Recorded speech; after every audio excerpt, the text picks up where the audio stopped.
আসসালামু আলাইকুম। আজ আপনাদেরকে তৈরি করে দেখাবো কাঁটা ছাড়া পাতা শুটকি বোনা। একবার বানিয়ে গেলে সারা জীবন মুখে লেগে থাকবে। পরিমাণ মতো পাতা শুটকি ভালোভাবে ধুয়ে নিয়েছি। ব্লান্ডার জগে দিয়ে কিছুটা পানি দিয়ে শুটকিগুলো ব্লান্ডার করে নিয়েছি। একটা ছাঁকনি দিয়ে 2 থেকে 3 বার ভালোভাবে পানি দিয়ে ধুয়ে আবারও ছেঁকে নিব, এতে করে যাতে শুধু কাঁটাগুলো থাকবে আর রসগুলো বের হয়ে যাবে। 1 কাপ পেঁয়াজ কুচি, বড় সাইজের একটা রসুন কুচি দিয়ে ভালোভাবে ভেজে নেব।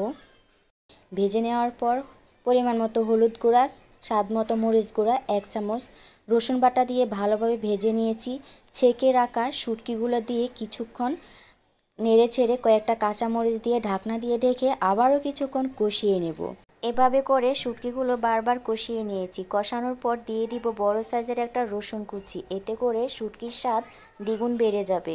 এভাবে করে শুটকি বোনা খেয়ে দেখবেন, সারা জীবন মুখে লেগে থাকবে। ভালো লাগলে লাইক করবেন। আল্লাহ হাফেজ।